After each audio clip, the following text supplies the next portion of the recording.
Медиа-хакатон – это творческая площадка с профориентационным уклоном для будущих специалистов в сфере медиа. Проект реализован за счет средств Алроса и организован парком будущих поколений, Международной школой креативных навыков «Медиашкола» при поддержке регионального центра выявления и поддержки одаренных детей в Якутии, Малой академии наук и целевого фонда будущих поколений региона.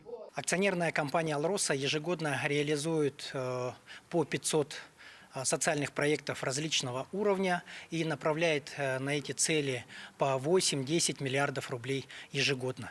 И сегодня вот в стенах Малой академии наук реализуется очередной проект компании «Алроса».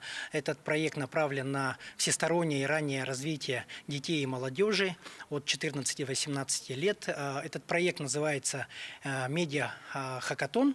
Сегодняшнее мероприятие «Медиа-хакатон» является уже 15-м по счету в этом году и является самым завершающим глобальным нашим масштабным мероприятием, которое поддержано Алросой.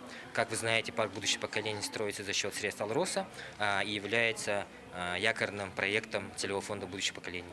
В течение 3 дней участники медиа-хакатона проходили интенсивную образовательную программу. Изучали продюсирование, осваивали фото, видео и дизайн. Помимо этого, их разделили на 12 команд по 5 человек и дали каждому задание – разработать кейс по продвижению в медиасфере реально существующей компании или учреждения. Например, команде Андрея Аргунова, ученика 10 класса физико-технического лицея города Якутска, выпало задание создать медиа-стратегию для одного якутского фитнес-клуба. Ребята придумали серию коротких видео и разработали контент-план для соцсетей. При этом каждый в команде выполнял отведенные ему функции.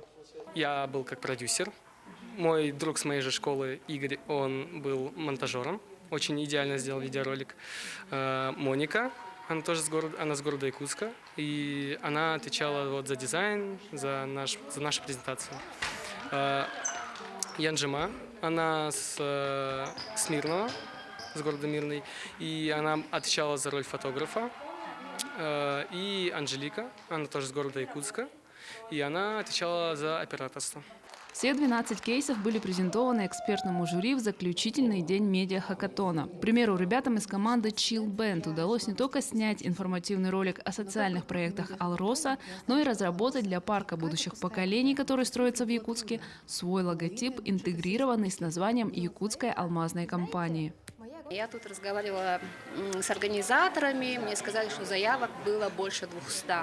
Это просто невероятное количество для меня, что такие возможности открываются для ребят, и есть желающие, горящие ребята, которые хотят этим заниматься, очень замечательно.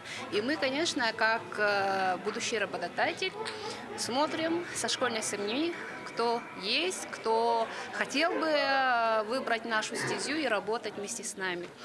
Из 12 кейсов были отобраны 3 лучших. Первое место занял кейс, подготовленный для Дома научных коллабораций Северо-Восточного федерального университета. 3 команд победителей получила денежные сертификаты на развитие своих креативных идей.